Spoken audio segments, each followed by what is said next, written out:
9 снежня 1891 года нарадзіўся беларускі паэт, класік беларускай літаратуры, перакладчык, літаратуразнаўца, празаік, крытык і гісторык літаратуры Богданович Максім Адамович. Нарадзіўся пісьменнік у горадзе Мінску, у сям'і педагогаў. Высокая адукаванасць бацькоў, прага да ведаў спрыялі усебаковаму развіццю Максіма.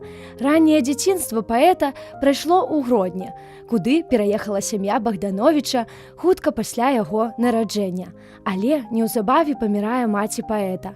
У 1896 годзе сям'я пераязджае ў Ніжні Новгарад, дзе частым госцем і сябрам быў Максім Горкі. Гадаваць дзяцей дапамагала бацьковая сястра Марыя Ягораўна. У сям'і Богдановичаў была вялікая бібліятэка. Захаваліся і шанаваліся звычаі беларусаў. Інтарэс да сваёй радзімы, да яе гісторыі, мовы, побыту беларускага народа у Максіма прачнуліся рана.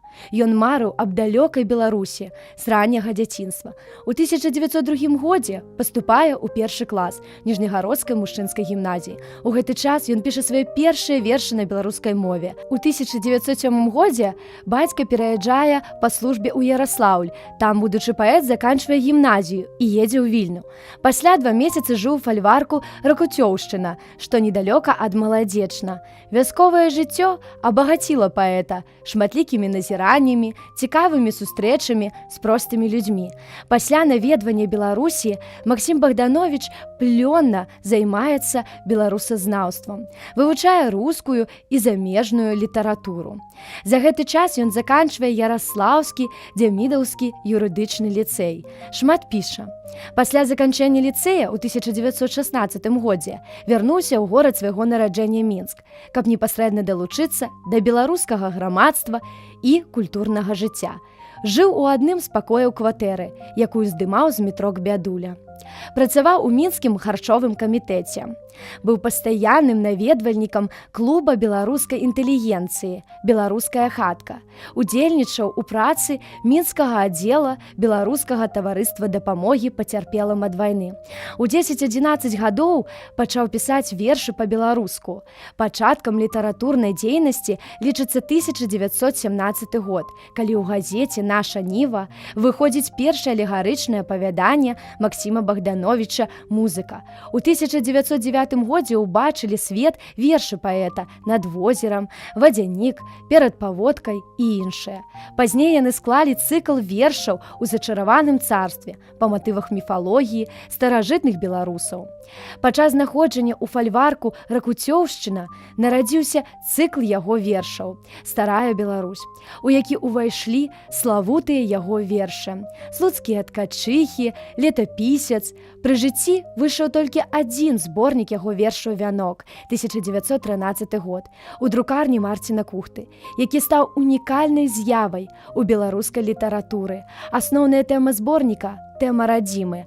Тут адлюстраваны асноўныя, прыярытэтныя кірункі яго паэзіі, фальклорныя традыцыі, развіццё гістарычнай тэматыкі, творчае сваенне сусветнай мастацкай спадчыны. Але на першы план у творчасці Максіма Богдановича вылучаецца тэма роднага краю, паднявольнага жыцця працавітага народа, вобраз селяніна-працаўніка. Максім Богданович – адзін з заснавальнікаў беларускай, пейзажнай і інтымна-любоўнай лірыкі. «Панад белым пухам вішняў», «Трыялент», «Раманс» і іншыя. Глубокі след у душы і творчасці паэта пакінула Ганна Кукуева, сястра гімназічных сяброў паэта. Шчымлівыя адносіны да яе адлюстраваны ў такіх творах, як «Вераніка», «Больш за ўсё на свеце жадаю я» і іншыя. У 1914 па 1916 год актыўна працягвае займацца паэтычнай творчасцю, напісаннем артыкулаў, перакладамі. Аўтар паэм «Мушка-зелянушка» і «Камарак насаты», «Тварак», «Максім і Магдалена», «Страцем лебедь», выданы брашуры Богдановича «Братья Чехи», «Угорская Русь», «Галицкая Русь». У лютым 1917 года Цяжка хворы Максім Богданович выехаў на лячэнне ў Ялту, дзе і памёр 25 мая 1917 года.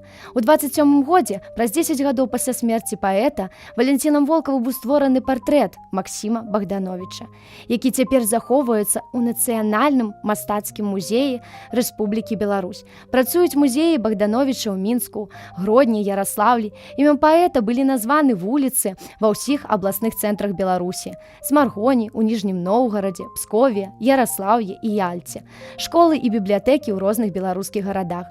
У 1991 годзе імя Максіма Богдановича было ўнесена ў каляндарны спіс ЮНЕСКО, гадаўшчына выдатных асоб і падзей. У красавіку 2008 года Маскоўскі дзяржаўны гістарычны музей перадаў паўнавартасных паясоў слуцкай мануфактуры, якія натхнялі Максіма Богдановича на стварэнне верша «Слуцкія ткачыхі».